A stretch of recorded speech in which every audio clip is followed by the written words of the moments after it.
about how to get through it and how you might be feeling. Sure.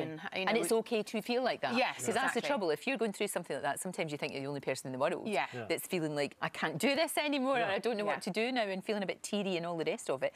But everybody feels like that. Yeah. Oh, yeah, and this is also another reason why we did it, because having done it and talked to friends, we've done a book about IVF because, you know, we want to try and make it easier for people. Yeah. The number of people, friends of mine, is, oh, yeah, we did it. I said, why didn't you tell us? Yeah. You know, if we'd known it's still people... not very talked about, even though it's so not. common. That's true, but if you're absolutely right. It would have been really helpful. You could all have had a chat about it. And no one talks about it. You think, well, that's why one of our things with this is it shouldn't be a taboo. I mean, that's why we're on here talking about it on national telly about not being able to produce samples of this, because the more you talk about it, the more helpful it will be to No, you're absolutely right, and you are very honest about it, and I don't think there's any point in doing something like that if you're not. Yeah, that was another thing, wasn't it? Yeah, to try and make it. Wanted it to be as honest as possible, and it is quite warts and all, and you know we do really tell it how it is, but I think that's useful. No, very much so. Anybody that's embarking on this journey, apart from the fact that you should get a copy of this,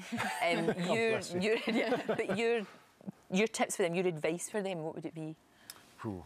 Research, I think. So we, you know, it's very important what clinic you go to. I think you have to have a really good feeling about the clinic. So, and they all have open evenings. But yeah, do lots of research. Just get as much information as you possibly can. Yeah, that makes sense. Find a place where you feel really comfortable. I think mine would just be temper your expectations. This is why also we found it hard, because you wrongly assume it's going to work. Of course you do.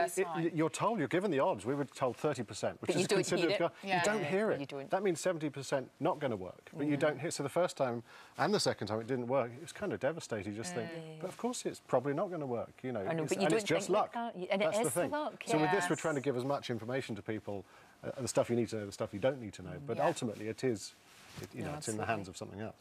Would you do it again?